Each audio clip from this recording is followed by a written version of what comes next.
এই যে আওয়ামী লীগের মিছিল এবং তৎপরতা, তার অন্যতম প্রধান লক্ষ্যবস্তু কিন্তু হচ্ছে জাতীয় নাগরিক পার্টি এবং গণ অভ্যুত্থানে অংশগ্রহণকারী নেতাকর্মী এবং শহীদ পরিবার, আহতরা, যোদ্ধা যারা রয়েছে তারাই কিন্তু প্রধান লক্ষ্যবস্তু।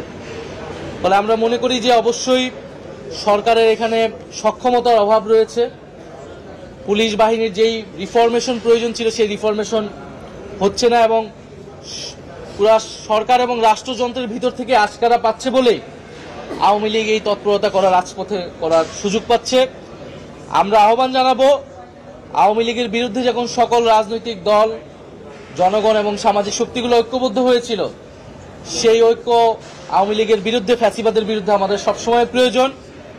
যদি কোনো দল সেক্ষেত্রে আপোষও করে, জাতীয় নাগরিক পার্টি সেক্ষেত্রে আপোষ করবে না।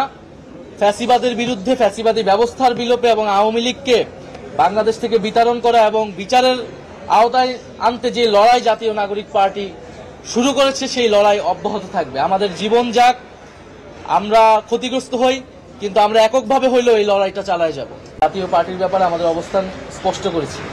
বিশেষত সাম্প্রতিক গণ অধিকার পরিষদের সভাপতি নুরুল হক নুরের উপরে জাতীয় পার্টি নিষিদ্ধের কথা বলার যে হামলাটা হলো সেনাবাহিনী এবং পুলিশ আইনশৃঙ্খলা বাহিনীর দ্বারা, সেটি কিন্তু অনেক উদ্বেগজনক এবং তার বিচারও কিন্তু আমরা এখনো পাই নাই। সেই তদন্তের আসলে কি হলো সেটা আমরা পাই নাই। সেটারও আমরা সেই তদন্ত যাতে প্রকাশ করা হয় এবং তার বিচার নিশ্চিত করা হয়।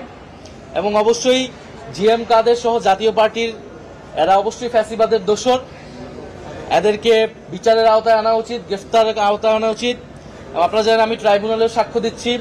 ট্রাইব্যুনালে কিন্তু এখন ব্যক্তি হিসেবে শেখ হাসিনা সহ কয়েকজনের বিরুদ্ধে ব্যবস্থা নেওয়া হচ্ছে বা মামলা চলমান। আমরা মনে করি এটা দল হিসেবে আওয়ামী লীগের বিরুদ্ধে তদন্ত শুরু করে বিচার কার্যক্রম শুরু করা উচিত, কারণ ট্রাইব্যুনালের কাছেও কিন্তু যথেষ্ট পরিমাণ তথ্যপত্র এখন এসেছে। ফলে আমরা সামগ্রিকভাবে মনে করি ফ্যাসিবাদীর দোসর এবং ফ্যাসিবাদী ব্যবস্থা বিলোপের জন্য যে নতুন সংবিধান, সেই নতুন সংবিধান প্রতিষ্ঠার মাধ্যমে এবং গণপরিষদ নির্বাচনের মাধ্যমে আমরা এই সকল সমস্যা থেকে উত্তরণ করতে পারব।